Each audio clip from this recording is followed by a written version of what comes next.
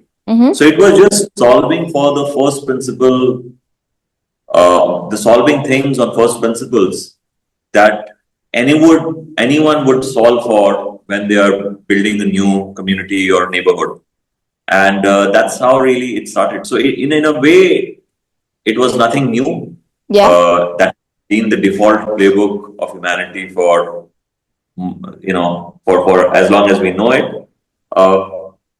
So I just think it did exactly that. The only change I would say was that I realized early on that we sit at this incredible moment in time when never before we have had the opportunity to access world's knowledge, humanity's knowledge, humanity's wisdom, our ability to coordinate, collaborate.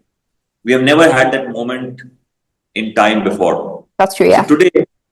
So today we have the ability to learn and collaborate with people from around the world at a velocity and at a scale that we have never had before.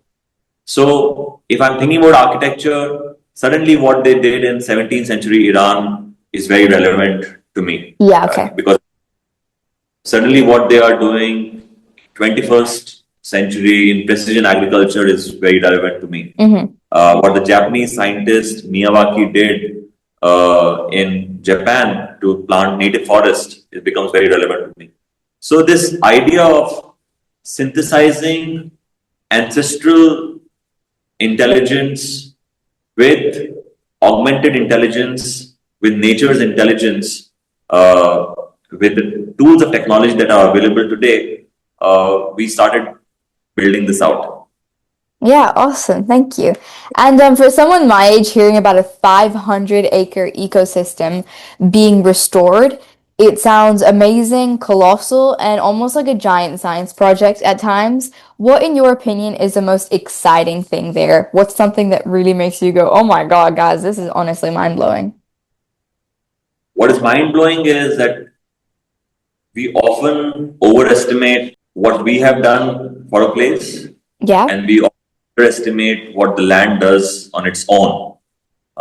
So what has blown my mind completely is to really sit back and say that after you do the initial push, the land's own ability to transform itself, if given the right conditions, is really what fascinated me beyond belief. Yeah, awesome. And another one of your projects was the I Love Foundation, which worked on a lot of community impacts. And I think it's a very cool thing because you're working through the locals and from the inside and not the outside. You're not pushing these big signs and billboards and charities, but you're really working with the people of the land. What sort of inspired that? And why do you think it's so important to work from the inside and not the out? Yeah, I was visited by a HBS professor, Mm-hmm. and he told me that your hotel is good, but if your city goes down to the dogs, then good luck. Yeah. And that was for the first time that I realized that we don't operate as islands.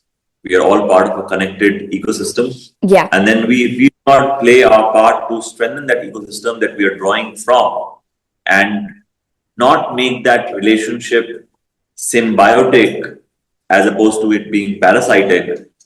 Then today or tomorrow our enterprises or our endeavors will just not be tenable, sustainable. Yeah. It was really done out of self-interest that let's do this because this is the minimum that one could do. And Yeah. then when I told of the same premise to other stakeholders in the business, I started getting a lot of support.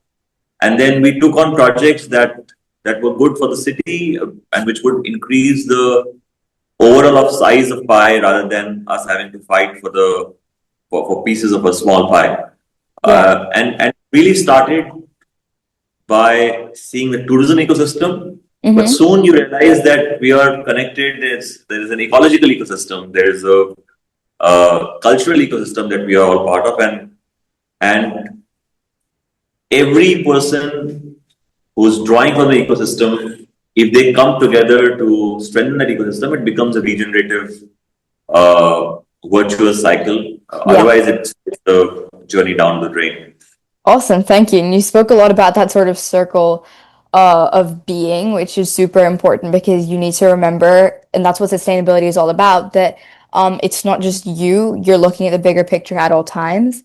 And still on that track, you said before that culture and nature should be part of development and not something that's really sacrificed for it. Why do you think that idea is becoming more and more important as we go forward? Yeah, because we are development in most places is coming at the cost of nature. It's coming at the cost of identity, Yeah. and that is not a tenable premise at Mm-hmm. all. No, it's not. If you build a smart home in a polluted neighborhood, it's a meaningless solution. That's true, yeah.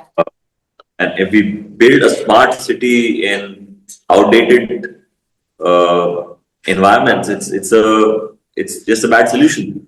Mm-hmm. If we do not create equality of opportunity in every endeavor that we do, if we don't create non-predatory futures in every endeavor we do, then our prosperity will not be guaranteed, Yeah. will not sustain. So I suppose it's understanding your place and your role in the ecosystem that you are present, and at the minimum, making sure that at least for your own sake, it's not a parasitic, that you are not taking more from it than you're contributing to it. Yeah, that's great. And did you kind of have like a big picture moment where you saw something that you did really impact on someone else in your community or, a place in your community? Yeah, I think that when we build the water system at Dhun, not only has it made farming a perennial thing in the region, but it ensures that the livestock of the region have water throughout the year. Yeah. But also just the life that has come about just because there was water. Mm-hmm. Just the kind of, there are more than 880 species of birds that have been documented here. Yeah. There are so many types of animals that visit this place. But more importantly, I think that it is slowly starting to shape aspiration. Whether it is Suryagarh, whether it is Narendra Bhavan, to build on the foundation of local cultures, when we build local futures, when we create economic opportunity in regions Yeah. on the foundation of its identity and of its environment rather than by erasing it, it creates a different kind of an aspiration in a country where, regrettably, even now, we live in the hangover of colonization, where minds are so deeply colonized. Just to give a perspective that what we have is actually fantastic. We can build the lives that we that foundation. I think perhaps is something that I'm happy about. Awesome, thank you. And finally, for all the people who are listening to this podcast who want to help shape a better future and kind of want to do their part and paint their part in that big picture, what do you think is the easiest way that they can sort of start off that journey and do a little bit for the world? It's very simple. As I said, that we are all part of larger ecosystems. Yeah. And to know your place and your role in that ecosystem, just that awareness is a great starting point. Yeah. And the premise that we should not be parasites on the ecosystems that we are drawing from, and we, at the minimum, we have a symbiotic relationship, is a good premise. To simplify it, what it means is that every action that you take, every choice that you make has a cost. Yeah. It has an environmental cost, it has an intergenerational cost, it has a social cost, and someone is paying that cost. So at the moment, if you have the basic awareness of what that cost is, how much that cost is, and who's ultimately paying that cost, even if you have that awareness, then you're likely to make better decisions. That's great. Thank you. It's all about that awareness.